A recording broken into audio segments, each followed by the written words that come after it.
I think the market is evolving the entire ecosystem.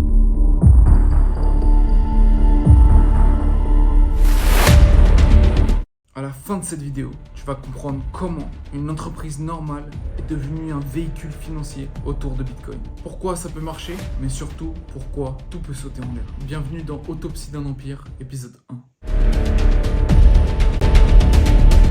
Imagine une entreprise cotée en bourse, pas une start-up sexy, une boîte normale.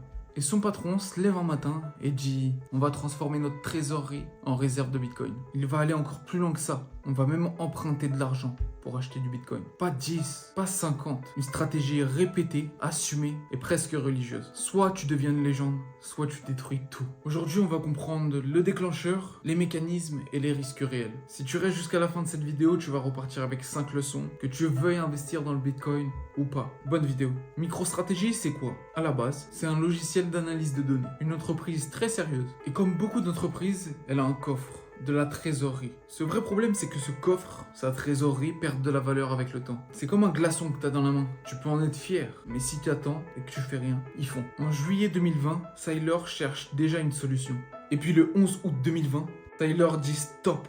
Je ne veux plus que ma trésorerie fonde. Et il va choisir un actif qu'il considère comme rare, le Bitcoin. Ce jour-là, il achète 21 454 BTC, soit une valeur marchande à l'époque de 250 millions de dollars, excusez-moi. Et là, il ne fait pas un achat, il change d'identité d'entreprise.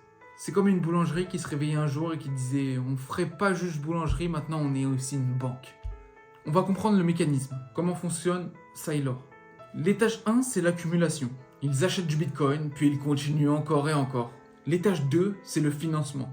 Pour acheter plus, ils empruntent et lèvent de la dette. Comme toi quand tu achètes une maison et que tu fais un crédit. Seulement que lui, c'est en millions. L'étage 3, c'est l'amplification. Si l'actif monte, ton effet est multiplié. Mais s'il baisse, la pression augmente. La chose à retenir, c'est qu'il transforme une entreprise en réel véhicule financier. Les risques réels. Le risque 1, c'est que le Bitcoin baisse. L'action peut souffrir et donc la panique arrive. Le risque 2, c'est que le financement devienne plus cher. Emprunter coûte plus et donc continuer est plus dur. Le risque 3, c'est que la narrative se retourne. Parfois, le seul danger, c'est la psychologie du marché. Beaucoup de gens ne perdent pas parce qu'ils ont tort, mais parce qu'ils ne tiennent pas assez longtemps. Dans la longévité, on gagne toujours. Du moins, quasiment. On entend beaucoup de mythes, beaucoup de faux risques. On entend ils vont être forcés de vendre. En réalité, tout dépend de la structure de la dette. C'est sûr que ça n'enlève pas le risque pris, mais ça change juste le type de risque. Saylor va continuer à accumuler du BTC. De septembre 2020 à décembre 2020. Au cours de ces mois, il va accumuler plus de 16 976 BTC. Et en décembre 2020, il va lever 650 millions de dollars qu'il va injecter dans le BTC. Ce qu'il faut comprendre, c'est ce que Saylor a fait est très rare. Il a choisi une thèse et il l'a poussée au maximum. Un empire, c'est souvent une conviction, un levier et du temps. Les empires cherchent l'asymétrie. Peu de choses, mais très fortes. Une petite question pour toi. Est-ce que tu as une thèse qui mérite d'être gardée sur 3, 5, 10, 20 ans? Les 5 leçons qu'on peut en tirer. Leçon 1, la stratégie, c'est un renoncement. Tu acceptes de ne plus être normal.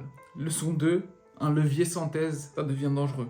Le réel problème serait de lever sans savoir pourquoi. La leçon 3, c'est que le temps est une arme. Sans temps, tu ne joues pas un jeu long.